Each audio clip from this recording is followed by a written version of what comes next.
Caleb stepped forward, basket clutched in both hands, his small form dwarfed by the looming steel bars of the gorilla habitat. A sea of eyes tracked his every move, parents holding breath, staff gripping radios tight. He neared the narrow feeding, gate just beyond the reach of shadow when Banto stirred. Without warning, a massive hand lunged through the slot, grabbed a fistful of Caleb's shirt, and yanked him hard into the mesh. Gasps erupted, screams pierced the air, trainers froze mid-step. In a single instant, everything Silver Creek stood for, its safety, order, precision, cracked into raw, untamed chaos. What was meant as a gift transformed into something else entirely, and as Caleb found himself face to face with the towering silverback, what followed stunned everyone. Caleb was different. While other children chased balls and conquered video game levels, Caleb lingered in quiet corners, watching insects, feeding strays, whispering to sparrows on fence posts. The world made more sense when it didn't talk back. Born 2 months early, he'd lived his first weeks in an incubator, learning about life through glass. Maybe that's why animals made more sense. They didn't yell, didn't betray. They just were. His parents remembered one rainy afternoon when they found him, kneeling in the backyard mud beside a wounded squirrel. Most kids would scream, prod, run for help. Caleb stayed. He shielded the trembling creature with cupped hands, soaked and silent for hours. When they finally lifted him away, he wept as if he'd lost a brother. He didn't know cruelty, only loyalty. By 5, his love for animals wasn't play. It was fluency in a language no one else spoke. Hoping he'd find belonging, his parents enrolled him in the Junior Ranger program at Silver Creek. Maybe they thought he'd find his tribe, but Silver Creek's crown jewel wasn't its classes or its trainers. It was Banto. And Banto wasn't, like the others. Taken from the wild as a baby, his family murdered by poachers, Banto grew up behind fences and fluorescent lights. He knew humans, but somewhere, deep and wordless, he remembered what it meant to be taken. Even after years in captivity, keepers would sometimes find him still, his back to the crowd, rocking slowly in the shade. They said it was nothing, muscle memory, but older staff knew. They remembered his arrival, barely alive, his fingers, raw from clawing the walls of his crate. That stillness wasn't peace, it was grief. 2 lives, one born too soon, one torn too soon, raised in different cages, both shaped by a world that hurt the gentle. And now somehow they found themselves face to face across a line drawn in fear and crossed by fate. Caleb knelt, steady, hands lowering the wicker basket inside the yellow boundary. Trainers stood behind the safety tape, trusting the routine. It had been practiced a dozen times, reliable, until now. From the other side, a shadow moved. Banto's giant hand emerged, again brushing the basket with curious precision. Then, slow and deliberate, it grabbed Caleb's shirt and yanked. Metal shrieked. Caleb slammed into the barrier. For a heartbeat, the world held its breath. Then everything broke loose. Mothers shrieked. Fathers barked. Radios exploded with orders. Action hung by a thread. Step in too fast and risk panic. Wait too long and risk disaster. The wire dug into Caleb's back. He wanted to scream, call for his mother, but he didn't.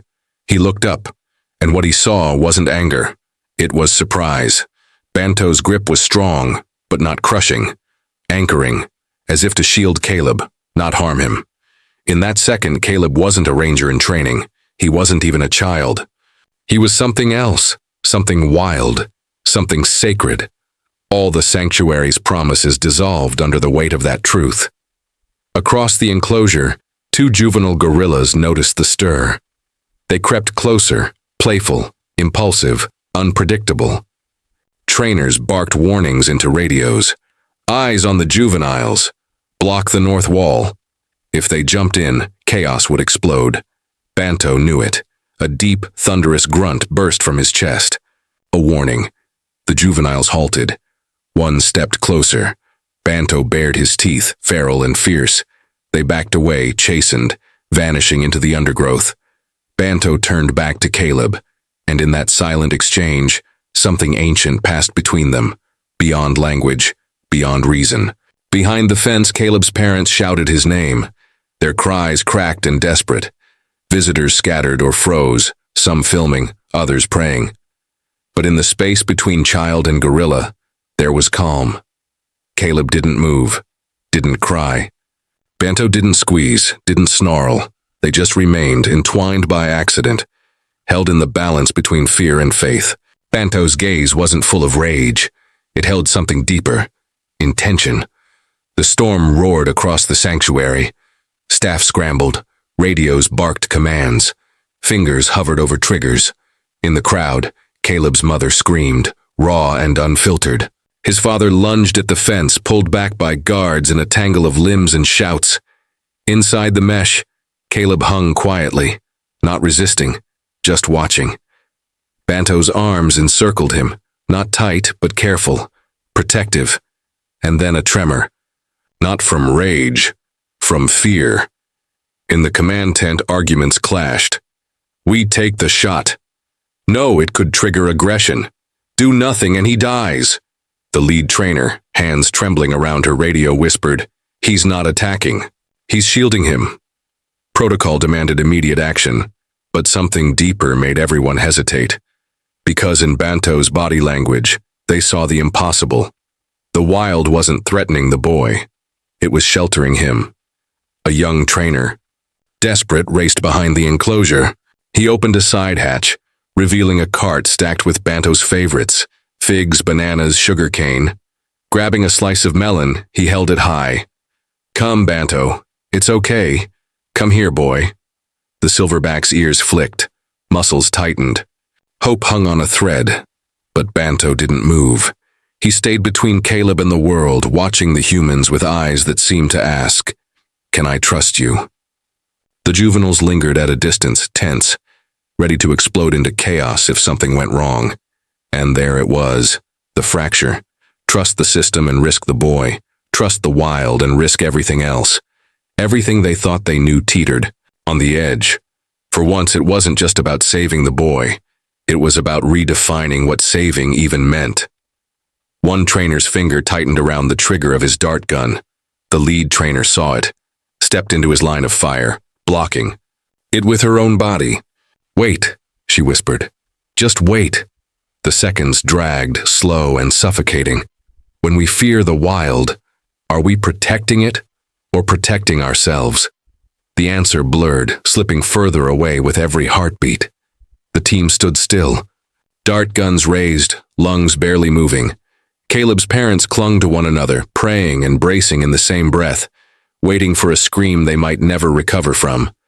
But beyond the barrier, Banto's massive hand loosened, no longer gripping, Caleb's shirt just holding him, supporting him, cradling almost. And then, impossibly, in the midst of all that frozen tension, Caleb moved. His small hand reached up, fingers trembling, and touched the thick fur of Banto's forearm. Soft, warm, alive. He didn't pull away. Didn't resist. Caleb chose trust. Banto went rigid at the contact. A low rumble stirred in his chest, not a growl, not a threat. A hum, ancient and deep. A mother's lullaby in a language older than memory. The crowd, once hysterical, went silent. Mothers covered their mouths. Fathers lowered their eyes. Some cried without knowing why. Slowly, as if in reverence, the trainers lowered their weapons. Hands that had shaken with panic now trembled with something more fragile. Awe. With impossible gentleness, Banto stood tall, lifting Caleb slightly in the cradle of his arms. No panic, no frenzy. Each motion deliberate. He turned his back on the crowd, shielding the boy from the others in the enclosure. Step by step, he walked toward the keeper's gate, the place used for checks, food, and medicine. A place he'd never approached like this before. Halfway there, he paused, looked back. A glance, not of fear or aggression, but something stranger. Accusation, or maybe hope. He lowered Caleb beside the gate, not shoving, not discarding. Offering. A keeper dropped to his knees, fumbling with the access hatch, unlocking it with shaky hands. Caleb stumbled through, dazed but unhurt, and fell into the arms of waiting staff. He didn't cry, didn't scream, just looked back once, one long, aching look, then vanished behind a wall of uniforms. And Banto just stood there, breathing heavy, head bowed, his job done. He had protected the fragile thing placed in his care, and for one heartbreaking, perfect moment, he had proven something few dared believe. Banto hadn't grabbed Caleb to harm him.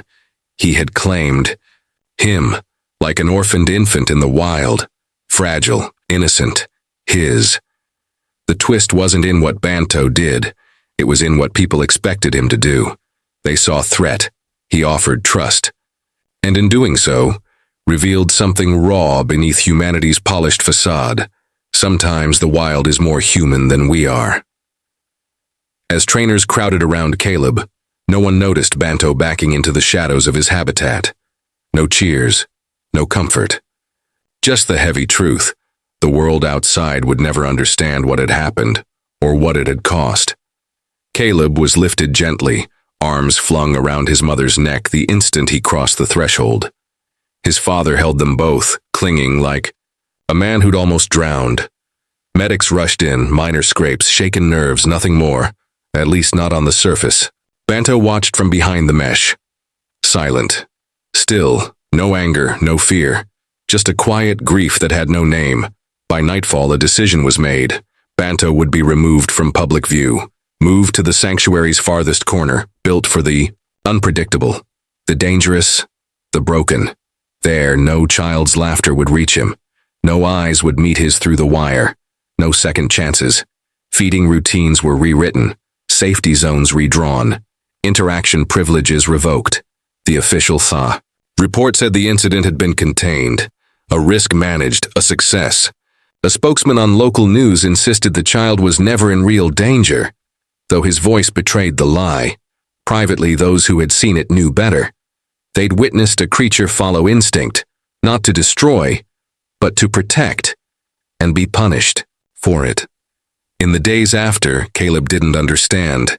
He kept asking if they could see Banto again. He drew crayon pictures of a smiling gorilla and a boy holding hands, and taped them to the fridge. His parents told him no. Banto was gone, for safety. Caleb cried for nights, not out of fear, because he missed his friend. Video footage leaked, grainy, shaky, raw. The internet erupted. Some called Banto a guardian, others called him a threat. Animal rights groups demanded his recognition. Others demanded his removal. Or worse. Silver Creek scrambled, donors pulled out, memberships canceled, audits launched. But Banto, he sat alone, in his new enclosure, bare, silent, hollow. No enrichment toys, no visiting faces, no curious voices giggling through the glass. Just steel and concrete, and the memory of a child who reached out. Staff sometimes found him near the fence, staring at nothing. Other times he turned away completely, like in those early days after his capture, when everything had first been stolen. He hadn't crossed the line between man and beast. He had crossed the one between hope and reality, and deep inside the brightly lit visitor center, a plaque still hung. Etched in bronze it read, Silver Creek Wildlife Sanctuary, fostering trust between species and honoring the wild within us all. A mission betrayed the moment Banto offered his heart, and was met with fear. No one explained that to Caleb. No, one told him that when the wild offers mercy, the civilized world only knows how to cage it. And somewhere, behind steel bars and silent walls, a silverback sat alone, staring through the gaps of a world he once dared to trust and was punished for believing he could.